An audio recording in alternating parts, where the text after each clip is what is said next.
సహాయం చేసేవాడు దేవుడు, మంచిగా మాటలు చెప్పేవాడు గురువు, నీతిగా బ్రతికేవాడు మనిషి.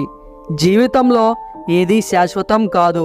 నిన్ను నువ్వు ఒత్తిడికి గురి చేసుకోకు.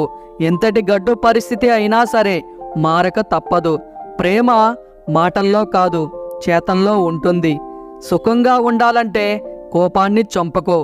మనసు చెప్పినట్లు మనం వినడం కాదు, మనం చెప్పినట్లు మనసు వినేలా చేసుకోవాలి.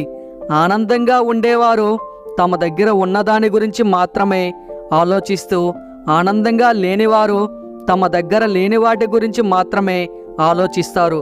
హింస అంటే శారీరకమైనదే కాదు, మాటలతో ఎదుటివారిని బాధ పెట్టినా అది హింసే అవుతుంది.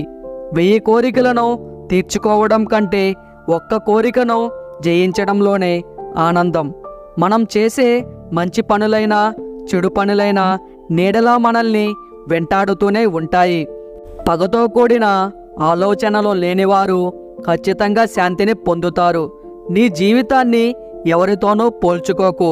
సూర్యుడు చంద్రుడు పూర్తిగా వేరు. ఎవరి సమయం వచ్చినప్పుడు వారు ప్రకాశిస్తారు. ఎవరి విలువ వారిదే. బంధాలకు మరణం అంటూ ఉండదు. మనమే మన అహంతో అవివేకంతో బలవంతంగా చంపేస్తాం.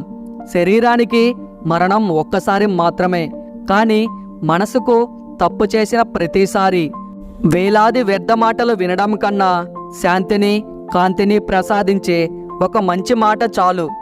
మీరు ఎవరికైనా దీపం వెలిగిస్తే అది మీ మార్గాన్ని కూడా ప్రకాశవంతం చేస్తుంది. ఈ వీడియో మీకు నచ్చినట్లయితే మీ సపోర్ట్గా జస్ట్ లైక్ చేయండి చాలు. అలాగే మీకు ఇందులో ఏ పాయింట్ నచ్చిందో తప్పకుండా కామెంట్ చేయండి. ఇలాంటి వీడియోస్ కోసం ఈ ఛానల్కి ఇప్పుడే సబ్స్క్రైబ్ అవ్వండి. Thank you.